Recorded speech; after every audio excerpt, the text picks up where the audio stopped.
Brahma by Ralph Waldo Emerson. Structure, Summary, Analysis. Hello and welcome to the discourse. Brahma is the title of one of the best poems written by Ralph Waldo Emerson that was published in 1857. The poem and the title of the poem are inspired by Eastern Indian philosophies.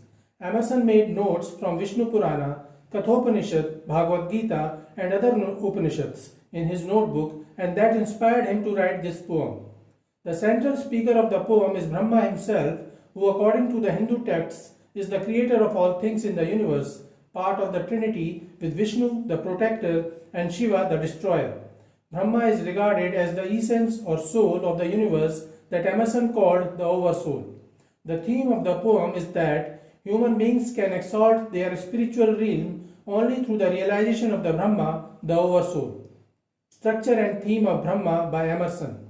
This poem consists of 4 stanzas. Each 4-line stanza constitutes a quatrain with some kind of metrical and rhyme pattern. As the rhyme scheme of each stanza is ABAB, it is called an alternate or interlaced quatrain. The poem exhibits transcendentalism with major themes of man's inherent goodness, unity with the universe, and man's central status in the world. Emerson argues about man's unity in the universe in that he is the slayer, the slain, and the one who slays. In this way, he lives in everything, whether it is a god, a natural element, or even an abstract idea such as the doubt or the good. This also shows man's inherent goodness as well as man's central position in the scheme of this world. Whenever a person needs direction to do good, he must turn to a man and not heaven. Even the heavenly entities represented by gods lie deep in the heart of the man who does not need any intermediary to reach these deities. Summary of Brahma by Emerson. Stanza 1. If the rat slayer think he slays, or if the slain think he is slain, they know not well the subtle ways I keep and pass and turn again.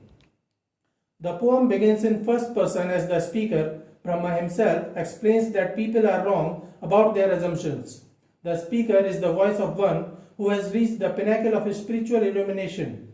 The rat slayer is Shiva, the destroyer, who destroys the body, not the soul. The speaker says that all those who are afraid of death are ignorant of the subtle ways of the Creator, the Oversoul, because all those who are living are just me, and all those who die are also just me, as I, the Creator, continue to turn again. The subtle ways represent the circle of birth, growth, death, and rebirth.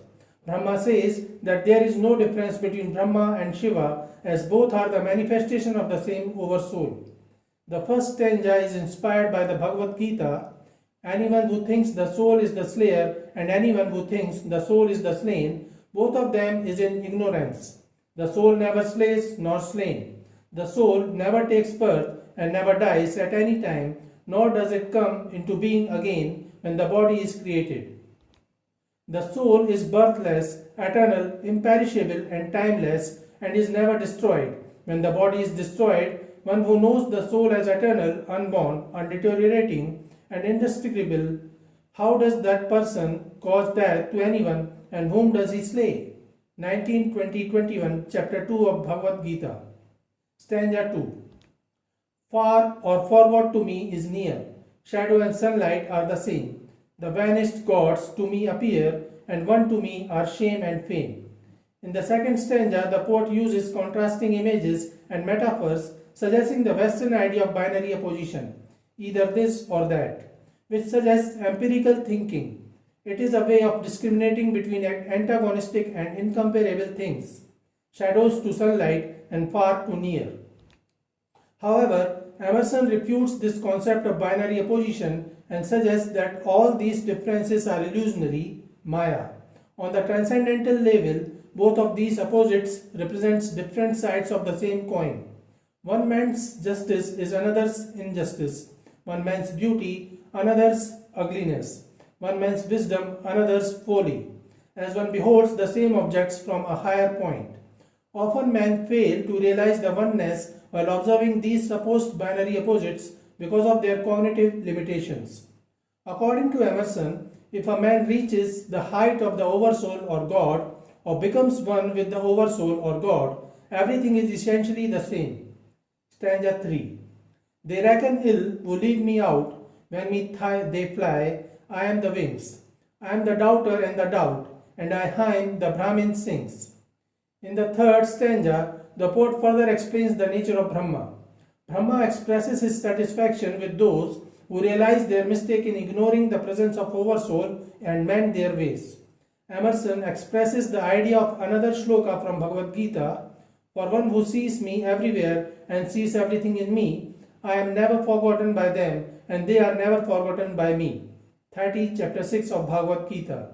Emerson uses metaphors to express the totality of Brahma for those who realize the Oversoul, and says that those who realize the presence of Oversoul within them, they get rid of all the illusions and binary oppositions, as there remains no difference between the doubter and the doubt.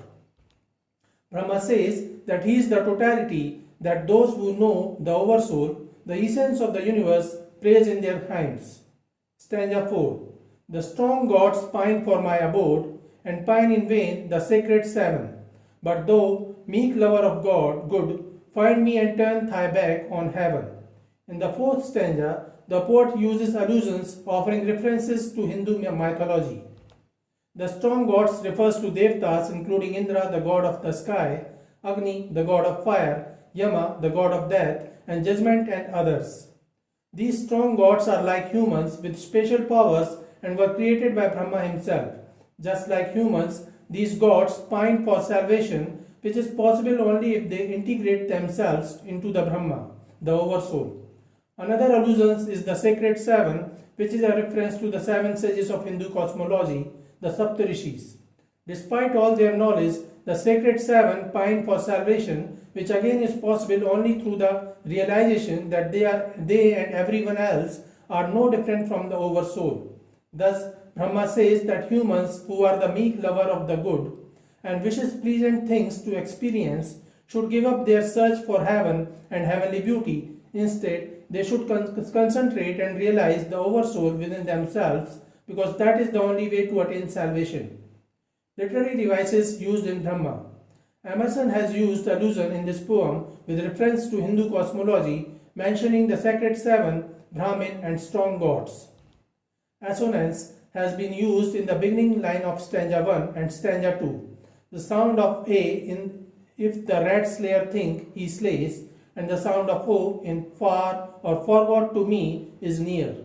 Alliteration has also been used as in sacred seven, and the use of sound F in far or forgot to me is near. Consonance has also been used as the sound of T and W in they know not well the subtle ways. Strong imagery is used throughout the poem along with some extensive metaphors. I am the wings and I the hymn the Brahmin sings, to show that the poet claims to be a bird as well as a hymn. The poet used parallelism such as when they fly, I am the wings. It has an equal number of words in both clauses. So this is it for today. We will continue to discuss the history of American English literature. Please stay connected with the discourse.